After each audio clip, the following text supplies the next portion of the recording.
Hey guys, what's going on? Welcome back to the channel, 21 Hunting and Fishing.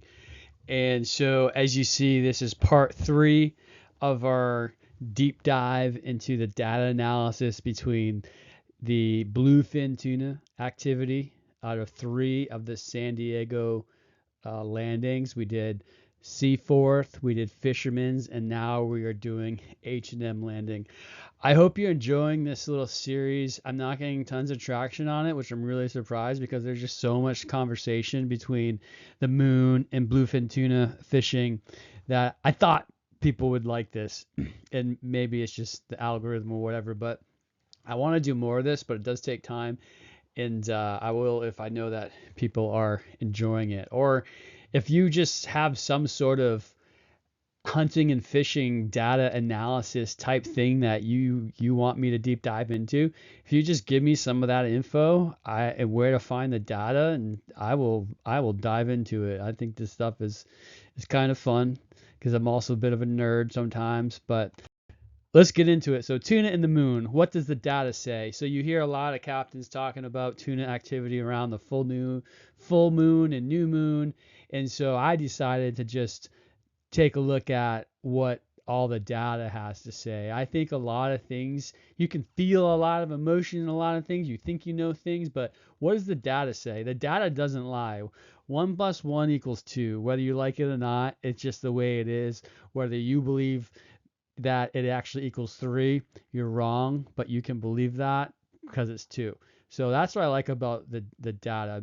Maybe there's not enough emotion in it because people typically react to things online that make them angry or sad or mad. Usually angry is what they react to, and kind of taking out that emotion out of this whole conversation. Maybe that makes it just boring for people. I don't know. I think it's interesting. All right, so what are we comparing? We're comparing the moon phases to the tuna activity, i.e., the fish counts that the San Diego based landings do a really good job at keeping track of all the bluefin tuna and all the various fish counts. And but first, let's talk about the moon. So we all know the phases of the moon. But what you might not know is that the illumination of the moon is measured in percentage. So new moon, first quarter, full moon, third quarter, and the duration always around 29 days. As the moon goes through its cycles, it goes from 1% to 99%. And so, because this isn't word analysis, it's data analysis, we need to translate those moon cycles into numbers.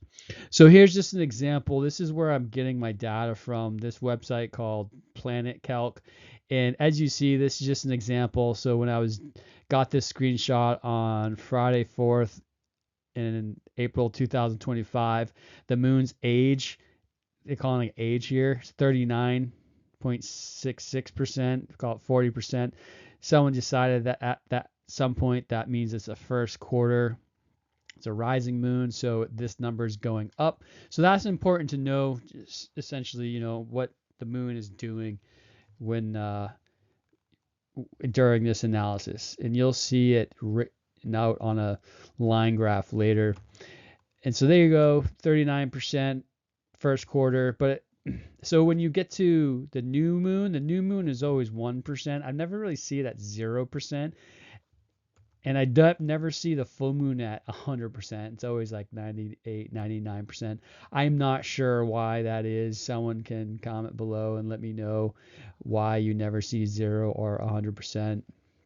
I don't understand it. So that's where I'm getting the moon data from. You can go and type in any date you want and figure out the moon's age. I call it the illumination of the moon.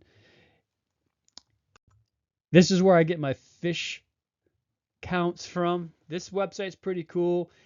I've only scratched the surface on this website, but it has a lot of historical fish counts, which that might be helpful when you're trying to plan a trip somewhere in the long term and like in the future. You can go here and like, hey, how do they typically do in April? How do they typically do in June? Blah blah for whatever fish you're looking for. So this is where I'm getting my fish counts from. Now it goes a little bit deeper than that.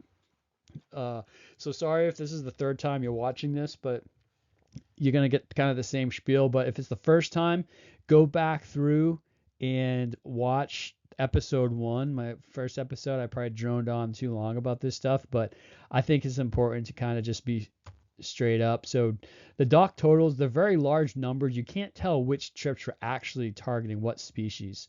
So that's a bit of a limitation. I assume that, essentially any day and a half trip or longer, and even day trips you can get on tuna fish during the summer months, they're going to first go for tuna and then other pelagic species after that. So what does that mean? That means, like, what I'm trying to say here is when you see I picked those 3 months because I'm trying to limit the amount of data in this analysis where people aren't going after bluefin tuna. And so that's why I picked these numbers, these months the most. And then this is where you hang your hat as a data analyst. The law of large numbers is a mathematical law that states that the average of the results obtained from many independent and random samples eventually converges on the truth, if it does exist. So this is why I use this analogy in other episodes. This is why during the playoffs, they have the teams play like the best of 7 games. Obviously, we're not talking about football because, that game 1, team A could win, and then team B could actually sweep the rest of the series, and team B is the better team. So they use a large number, air quotes, of 7 games to really determine who's better. Because one game doesn't really mean anything. It could be a fluke, star player could be sick, blah, blah, blah, whatever, whole bunch of things. And then, in any sort of data analysis, you're looking for spikes in the data. And then over time, you're looking for trends. Anything can happen in a one-off situation. But in order for a data analysis to be actionable, to predict future results, you have to find a trend over time. And one thing I did also do is I kept the fish per angler is one of the common denominator, if you will, between all these analysis, because what happens is you get dock totals that look like this when you're looking at historic counts. So, on June 1st, you have 100 bluefin tuna and you have 163 anglers. Well, I don't know how many of these anglers were actually only targeting bluefin, because you see there's a whole bunch of other fish mixed in here on like half day trips or full day trips or what have you. But I just compared the bluefin tuna to the angler count over all the analysis that I did. So and therefore it kind of holds it constant. I control for that variable. That variable being I don't know what number of those anglers is actually targeting the bluefin. I could make an assumption. I could say that I am going to assume that 70% of the anglers in this fish count are the ones that are actually targeting bluefin tuna. So then I have 100 bluefin tuna for 70% of 163, which is what? Let's just say 130, whatever. So then your bluefin tuna per angler count goes up, but I now have also injected a assumption. So now if I did that same assumption over all 3 of these analysis, then you could argue that could be valid. The point is you need to do these when you're comparing data sets like this. You have to do it the same way every time, because as soon as you change something, you change their variable, it could be changing those spikes in the data of the trend that you're looking for. So this is Seaforth landing. I already covered this in the first podcast that I did of this topic, but I'm just showing you this graph so you can kind of get an idea of what you're going to see on the following graph, which is one that you haven't seen yet. If this is, well, you haven't seen it at all, because this is the part 3 in which I reveal it. Imagine that. All right, so here we have this orange line. That's the moon. See how it always goes from, just over 0 to just under 1, which is in percentage terms. That means 1% to about 99%. So 1 would be 100%. And then I have the BFT per angler count and that is what the actual decimal is. So that's this really crazy up and down blue line, and it's like this in every analysis that I do, and especially except for kind of when you get to July. So now we have seen, well, I'm not going to reveal it. I'm looking at the other slide already. So let's parking lot that for a second, Jason, and let's just talk about the reading the graph. Okay, blue lines. Blue lines are the bluefin tuna count. The stars are these spikes that I find interesting. And looking back, maybe I should have starred this one too over here, but whatever. So then why do I star these? I star them because it's some sort of interesting thing is happening. So here, this middle moon phase is in July. There's not much action. You see it's pretty low, and then it spikes up all of a sudden. Oh, that's interesting. So I star it. And then I'll get to what I do with those data points after. So take away from this slide. Orange line, moon phase. It's been doing this for as long as there's ever been a moon existing. It goes somewhere between new to full moon. That's the other thing. So when it's low, that means new, high, full. Blue line is the tuna per angler. And then the stars is something I add in manually because I just find it interesting. And those are the data points that I'm eventually going to compare across all three landings. So this is data you've already seen. This is data you have not seen yet. So this is H&M's landing. Same time frame, June 1st to August 31st of 2024. And you see that you have some spikes before the full moon, right? So these are two tall spikes. Then you have this spike right here, which is not as tall, but it is right before the full moon. And then you have a lull in activity. Then you have a spike here, goes really far down, drops to pretty low, right here. So day 36 would be the new moon, so not much activity on the new moon. But then the day after, you see a spike pretty high. One bluefin tuna per angler might not sound like a lot, but considering that I'm accounting for I have a lot of anglers that aren't actually fishing for bluefin tuna anyway. It artificially deflates that number. Further, you're only actually allowed 2 BFT a day. So anything like approaching 2 bluefin tuna is per anglers is pretty good. And then let's see. So interesting. So there's activity right before the new moon and then right after. So like the day after. It looks like it's hard to tell in this graph if this is day 37. No, that would be day 37. So this is day 38. And if the new moon is on day 36, and that's 2 days after. So pretty quickly after the new moon. And then as we've seen on all three of our analyses, I don't even know how to say it, is a pretty slow time when it comes to tuna fishing. So we can pretty much conclude now that July is kind of a slow month for bluefin tuna fishing. You can still obviously catch them. A lot of people do, but when you compare to the month before, month after, those are typically seem to be better months. Then you have a lull, and then you have this big spike here. Compared to the fact that there was a pretty long lull. And then it dies out again before the new moon. And then again, directly after the new moon, you have this huge spike in activity. So that's really interesting. So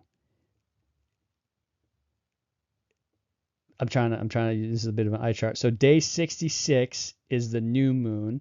Day 67, day 68 would be that right there. So this is day 69. So three days after the new moon is a lot of activity. And then you have this massive spike, almost 3 bluefin tuna per angler. That's a lot considering all those things I just said about, anglers in this analysis that weren't targeting BFT, blah, blah, blah. So that's a huge spike. We definitely want to mark that no matter what. We want to look at that data point later.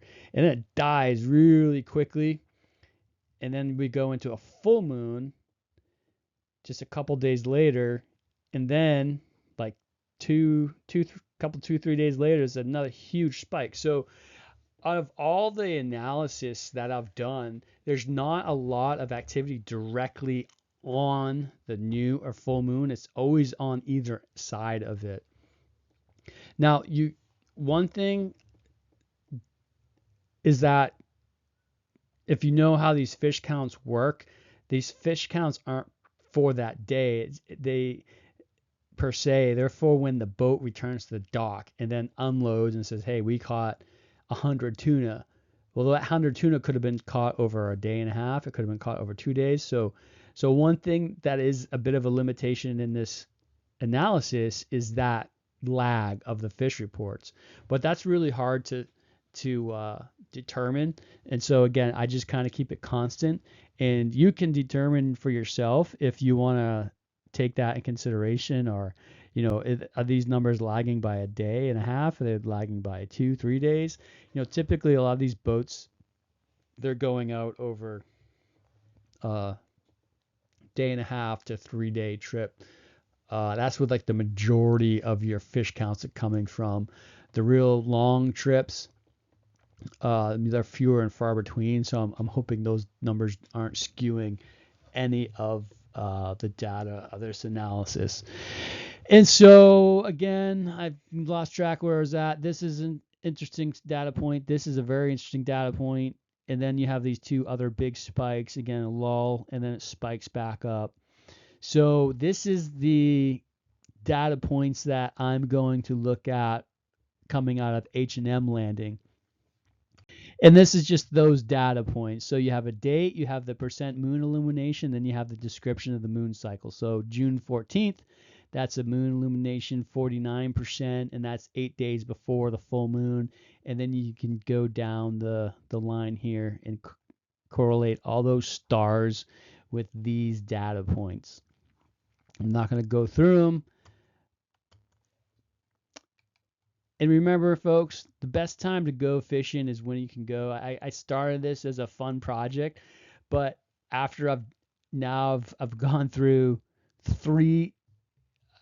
so I guess technically I've gone through 9 months of fish counts spread over 3 of the major landings in San Diego, which covers, I don't know how many boats that would be. 50 boats, something like that. It's probably a lot of boats. I am going to show you how all this data overlays on each other.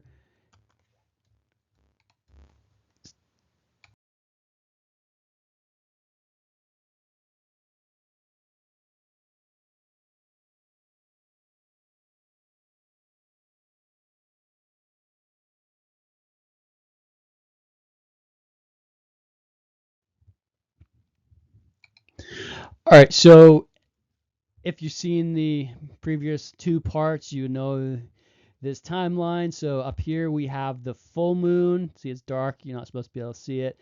You have the days before the new moon. Did I just say full moon? This is the new moon. It's dark.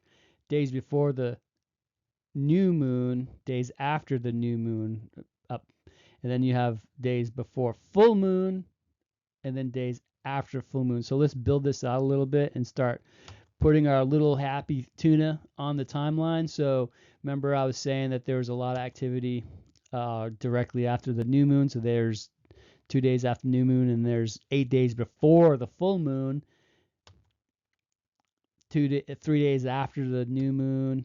Then you have 3 days before the new moon activity, 5 days before the full, 5 days before the new, 5 days before the full, 6 days before the new, 4 days before the new, 2 days after the full moon. So I've kind of seen that the new moon cycle, it seems to be decent activity on either side of the new moon.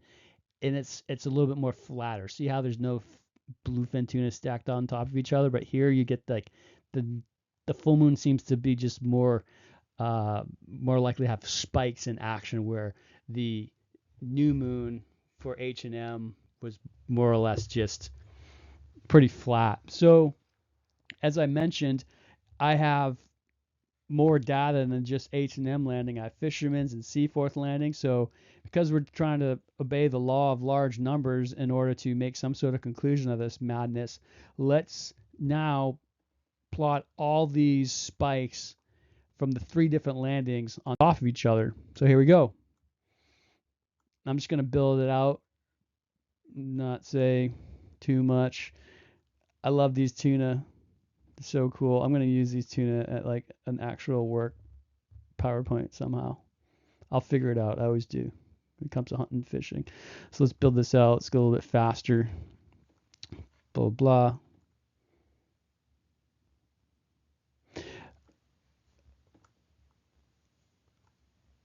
Okay, here we go. All right, so got more. Got more. Another one. Another one.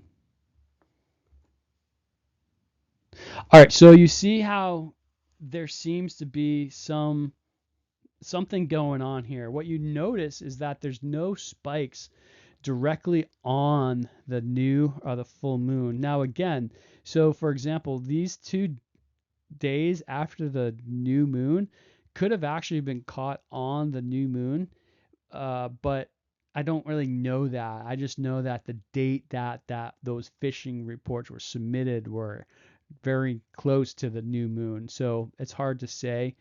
But if you're going out for a day and a half, if you really want a good shot at catching tuna, I would say target a 2.5+ day trip, because on all the trips I've been on, except for like one where we just absolutely killed it all night long, there's like a lot of downtime on these trips. But even on that trip, basically you just sleep all day. There's not much going on. If the fish aren't biting during the day, it's kind of boring actually. So again, you see this clustering of action before the new moon, and then after the new moon, but pretty close quickly after the new moon. So you see that same cluster of action before the full moon. So somewhere between, this is day 4 to 6, and on the new moon you have day 3 to 6. So I'm thinking full moon somewhere between 4 to 6 days before, you're probably gonna do okay.